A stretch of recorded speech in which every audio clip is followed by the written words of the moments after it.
ఈరోజు ఆంధ్రప్రదేశ్లో ఆడపిల్లలకి రక్షణ గురించి ఆలోచిస్తే చాలా బాధాకరంగా ఉంది.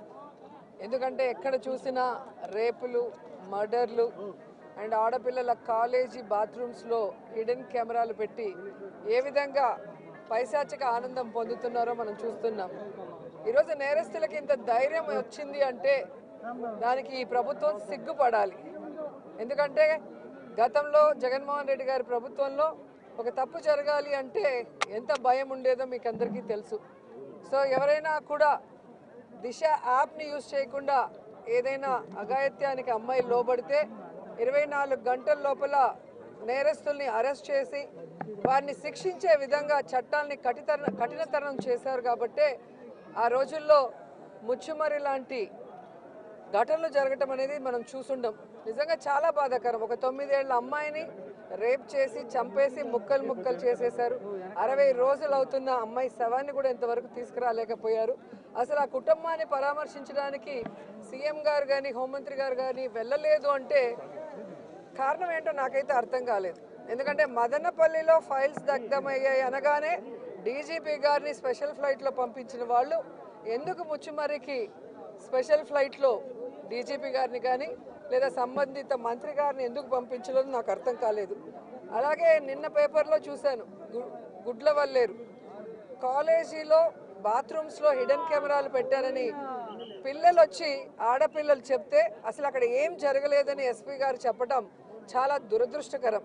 ఈరోజు 300 మంది పిల్లలు ఈరోజు న్యాయం కావాలంటూ ధర్నా చేస్తుంటే ఇప్పుడు విచారణ చేస్తామని దిగిరావటం అనేది మేమంతా కూడా గమనించాల్సిన విషయం.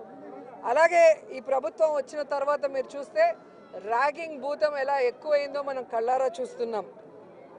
నారాయణ కాలేజీలో మెడికల్ విద్యార్థినిని ర్యాగింగ్ చేసి చంపేశారు. అలాగే కలికిరిలో జేఎన్టీయూలో విద్యార్థి ర్యాగింగ్ చేయడం వల్ల ఎలా ఆత్మహత్య చేసుకుందో గమనించాం.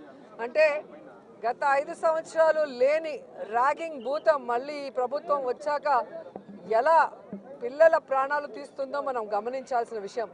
నేను ఈ ప్రభుత్వానికి ఒకటే చెప్పగలను, రెడ్ బుక్ రాజ్యాంగం మీద పెట్టిన దృష్టి ఇంట్రెస్ట్ పక్కన పెట్టి ఆడపిల్లకి రక్షణ కల్పించడంలో గౌరవాన్ని కల్పించడంలో మీరు ముందుండాలని కూడా వాళ్ళని కోరుకుంటున్నాను. మాట్లాడిన తర్వాత అలా అంటే ఎట్లాగా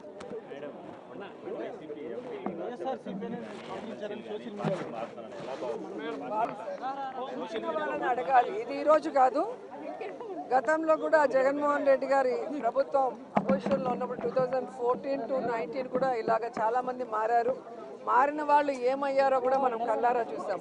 సో ప్రజల చేత ఒక పార్టీ సిద్ధాంతాలు నచ్చి ఎన్నుకోబడిన పార్టీ సిద్ధాంతాలు నచ్చి ఎన్నుకోబడిన వాళ్ళు, పార్టీ నియమించిన వాళ్ళు ఈరోజు వెళ్ళిపోతుంటే వాళ్ళు ఆలోచించుకోవాలి వాళ్ళు చేస్తుంది కరెక్టా తప్ప అనేది. సో దీనివల్ల జగన్ అన్నకో వైఎస్ఆర్సీపీ పార్టీకో ఎటువంటి నష్టం ఉండదు.